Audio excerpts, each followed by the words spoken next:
You guys, it's Peter, and welcome to Peterisms. Okay, so today I'm going to tell a little addiction story on here about my addiction and the start of my recovery. And my sobriety date is December 17th, 1994. And the weeks leading up to it every year, I get kind of, squirrely and weird. And I think a lot back on what my life was like at that time. And even though if I make it, have been sober 20. If I don't drink or use a drug in the next 3 weeks, I'll have been sober 23 years. It's still weird to me that I think back on that. And a lot of times I think about what my life could have been like if I had continued and I hadn't gotten sober. There were many opportunities in my life for me to get sober, whether it was legally that, judges had ordered me into 12-step programs or treatment. And, that my family took me to 12-step meetings and treatment. I have a long history of treatment.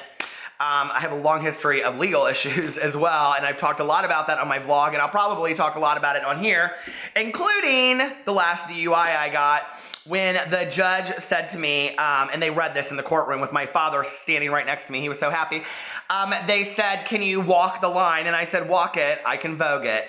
And I did. And then they read that in the courtroom, and my dad goes, "Oh, Jesus." So anyway, I had my license taken away for a year at that time, as well as having to have one of those breathalyzer things in my car, which I learned how to pass the test, even having drank.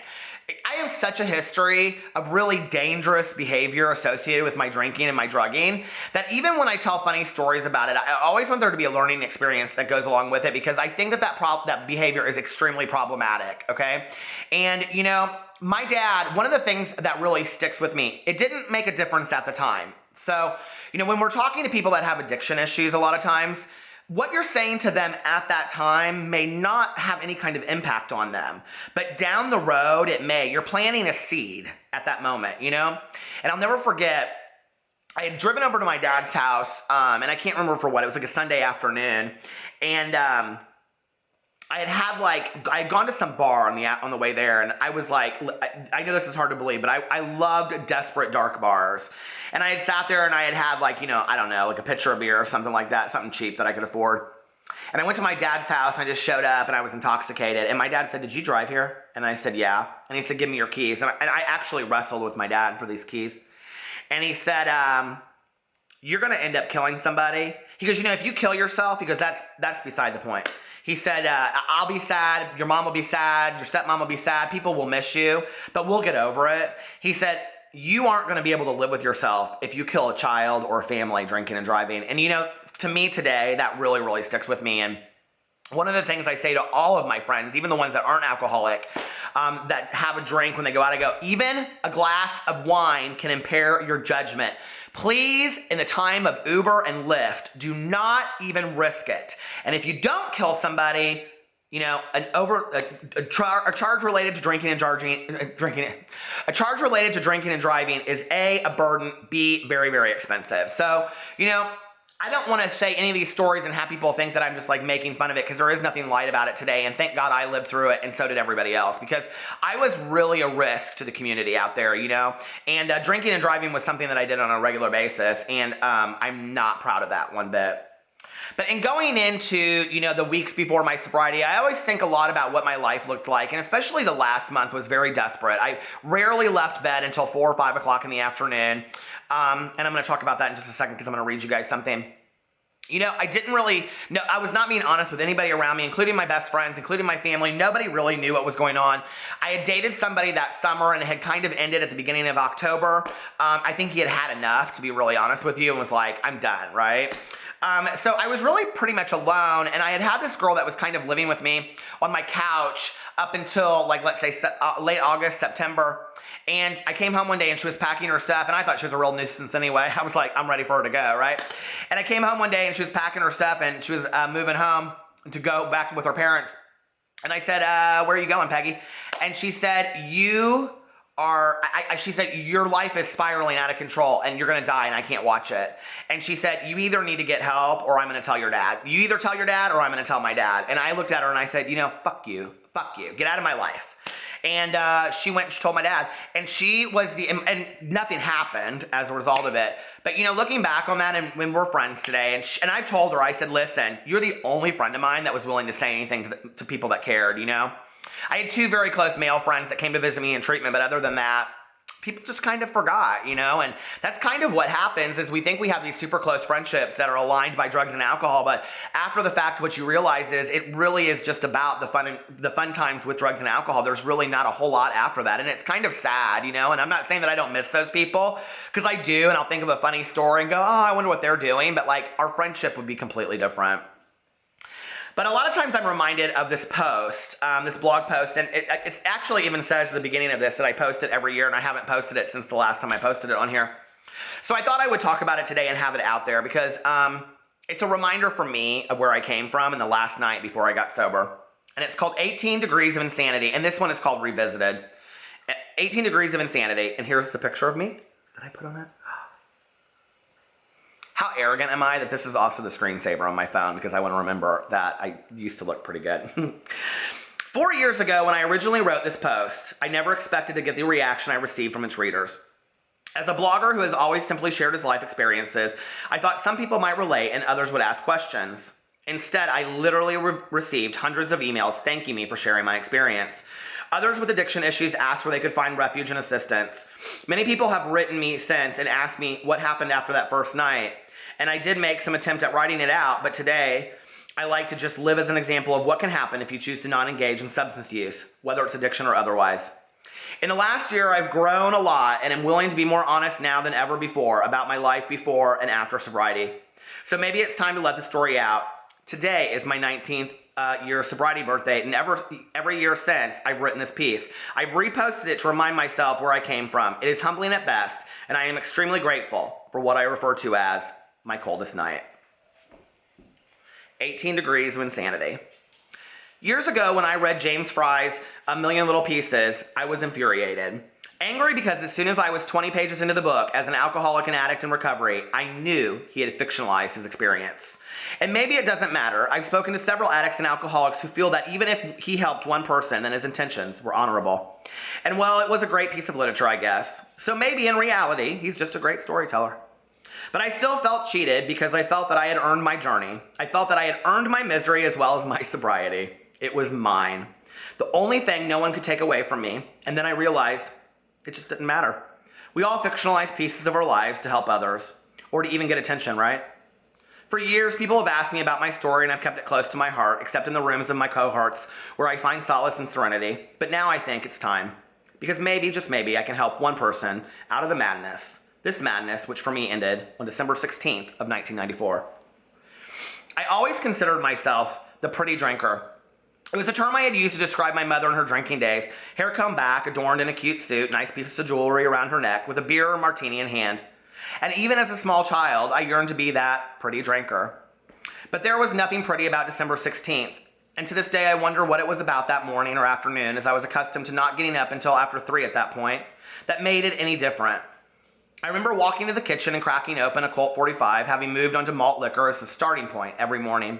Because quite frankly, it was cheaper and more potent. In the bathroom, I examined my face. I looked closely at the stubble around my chin, powerful gray clouds foreshadowing a storm under my eyes, and the always constant perspiration. By that point in my addiction, I could no longer smell myself, but I had learned that others quickly could. I cracked open a bottle of Vicodin, swallowed 2 with the malt liquor, and started the shower. Back then and even now, I always start my day with a shower. Small piece of wisdom my mother allowed upon me when she would roust up in the morning and get me started long before high school, when her days began late after mine. She had told me it was always important to get up, get dressed, and start your day, the motto of a pretty drinker. I remember standing in the shower, holding myself up against the wall, the Colt 45 accompanying me under the water, as I soaped myself up, cleaned myself up, and became beautiful, at least to me. After my shower, I walked around in my robe, fixing my hair, smoking several cigarettes, smoking a joint, and just lazing in front of the TV. Typically, I had one movie in the VCR that I would just have on in the background over and over again, and at that point, I believe it was Out of Africa. I tended to always lean to the beautiful and the desolate. By this time, it was 6 or 7, and I needed to begin getting ready for the evening. Somehow, though, I found myself down at my friend's apartment, drinking and getting ready for the evening. It was Friday, and that typically meant we were on day 2 or 3 of the weekend. Looking back, I realized it took me 3 or 4 hours of drinking pills and weed to get to the point that when I walked through my friend's door, they always thought I was stone sober. And then the real party would begin. Honestly, that's about the extent of the party that I remember that night. That first drink, which at that point in my drinking was always a Jack and Coke, well, actually a double, and then out like a power outage at midnight with the freaks still running the streets in my mind. I don't remember much else. I remember being at a club and standing at a bar. I remember someone buying me drinks all night long, but I don't remember that someone. I remember going out into the alley behind the club with someone else, a girl maybe, and smoking rock cocaine, something I had begun doing towards the end. But I had literally been too ashamed to admit to myself or any of my friends. I remember showing up at my friend Jack's house, and he took my keys and told me I couldn't leave. I remember waiting for him to go to sleep, sneaking into his room, stealing back my keys, plus about 6 beers and several cassette tapes, and heading back to my apartment up north. I inherited one quality from my mother, always wanting to be home after the party. Home was safe. At home, nothing could happen, and I didn't like being out of my element. So I headed up north from downtown Indianapolis, and that is where I vanished into the night, into the black, only to remember one memory until the next day. I'm driving home, and I remember sitting back in the driver's seat, not touching the wheel, looking over at the passenger side and talking to someone who isn't there. I rarely share this with anyone because for me, looking back, it was somewhat mystical or hallucinatory. But I believe something happened in that car that night. I don't think I was supposed to make it, but somehow I did. And the rest I rely on my father to fill in the blanks. He apparently received a middle-of-the-night phone call and came out to rescue me, stepmother in tow. When they arrived, they found me pacing in the driveway next to the White Castle, mumbling, not much making much sense, in a t-shirt and jeans, in 18-degree weather. Just today when I called him, he told me that it was bitter cold that year, and he couldn't believe I was walking around in nothing but a t-shirt. I do vaguely remember walking to the grocery store before my father came and buying cigarettes with every cent I owned because I knew I was going to jail. I had driven my car almost into the kitchen of Perkins' restaurant and had landed, nose down, in the ditch. The car was littered with alcohol and most probably other substances. When my father arrived, he looked me over once and stated, "Jail or treatment. It's your decision, but I'm done with you." I guess I decided, as any good alcoholic and addict does, that treatment sounded pretty good because I jumped in his car and my stepmother drove me to the closest treatment center, leaving my father, a prominent surgeon and board member of his hospital, to say he had been driving my car, the consummate enabler. I don't remember walking into treatment. I don't remember the .37 I blew on a blood alcohol level, which should indicate death even hours after I had drank. I don't remember the urine drug screen I gave, which tested positive for alcohol, marijuana, cocaine, opiates, benzodiazepines, and barbiturates. I was a walking pharmacy of the sick of mind. I must have slept much of the next day because when I woke, it was early evening and I was craving a cigarette, at that point being a 3-pack-a-day smoker. I turned over in my bed and looked at an at least 7-foot giant next to me, snoring and moaning in his sleep, tossing back and forth and pulling at his sheets. I quickly pulled myself together, ready to sign myself out. I ran into the hall and walked up to the nurse's station, only to be met by eyes I had known almost my entire life. She smiled and took my hand from across the counter. "You didn't know I worked here, did you?" she said, and I stared back at my childhood neighbor and the mother of my childhood friend, which should have been comforting. It was so fucking embarrassing, to say the least. She explained to me that I was on the detox unit and that it was a locked unit, stating that I would be given medication every several hours to help me detox my system. She also explained that I would have my vitals taken to make sure my body was safe. I laughed and she looked across the counter at me. "It's not funny. You're in really bad shape, Peter." She handed me a pack of my cigarettes and told me to go to the lounge and have some juice. I walked down the hallway in a pair of oversized scrub pants, no shirt, a long hospital robe, and footies. As I walked past a full-length mirror, I realized one thing. I was glamorous. This was the life I had hoped and dreamed for all of my life. After all, I was 22, and I was a pretty drinker. So that's my story.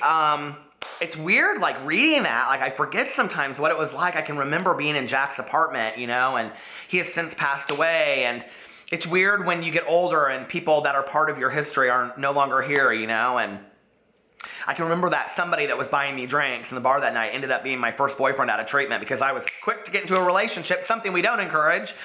We tell you to wait for a year before you have a relationship in sobriety, and that wasn't a rule that I followed.